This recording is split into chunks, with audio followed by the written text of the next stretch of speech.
I found the family recipe box and I'm going back. Now my grandmommy made this at the Hungarian festival every year and she would sell it at the bake sale. I found it here in my daughter's closet. Howdy. So I found something in my daughter's kitchen that I had given her some time ago. And it just brought back some good old memories. So let me see if I can find it. Oh, maybe I can. Let's see here. Oh yeah, here it is. Here it is. Here it is. Now, I'm a traditional person. Look what we found here. This was my grandmother's. So this would be Ashton's great-grandmother's and Dex's great-great-grandmommy's. Szabo, S-Z-A-B-O. We have tuna casserole. Now some of these have actual handwriting on it, and some of these may be mine.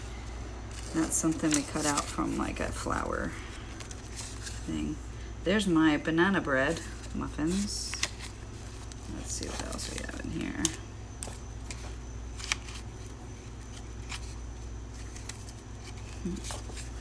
Somebody's address, Alex Szabo. That's curious. I don't know Alex Szabo Jr. from Jamesburg, New Jersey. I used to live right next to Jamesburg. Alex Szabo Jr., if you're out there, please reach out. And here's somebody else. Okay, broccoli and leek soup. I don't remember Grandma making that. Broccoli leek soup. That does sound good, though. Cream of mushroom. Oh, yeah. Evaporated milk. And then we have soups and stews. Now, I remember Grandma's, like, chicken paprikash, and we make that still, and her chicken soup was out of this world. But let's see. Who wrote this? This is Ashton's recipe. This is her writing.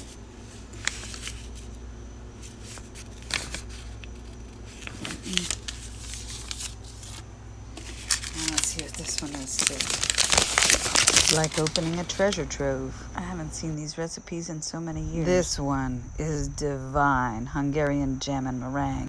And my Aunt Patsy got the traditional gene with all these wonderful recipes. Now, this here is something my daughter looked up. This is Transylvanian Goulash. This is the way she likes to do it. We have a lot of family in Hungary, and we always eat traditional when I come home. One of the things I love most. This calls for bacon grease, sour cream, paprika.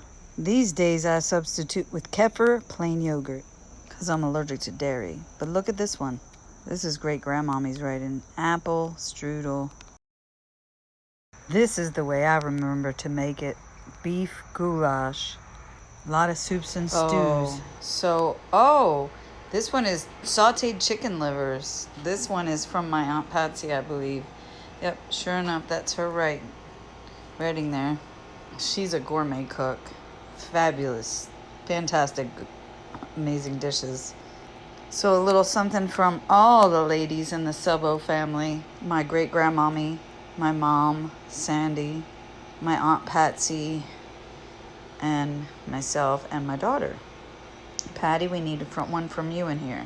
This is my mom's handwriting. This is the Rum Pound Cake that she made. Oh my God, it's so divine and thick and dense. And this is how you make it.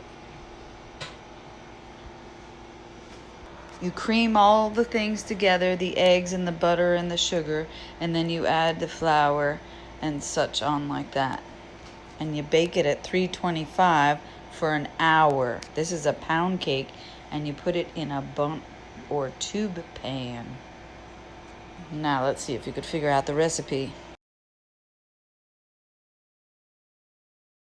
This is definitely Aunt Patsy's writing on this one. So it's meant for my family and any of you who liked it, but take a look at this. Thank you for walking down a memory lane with me and taking a look at these cool recipes.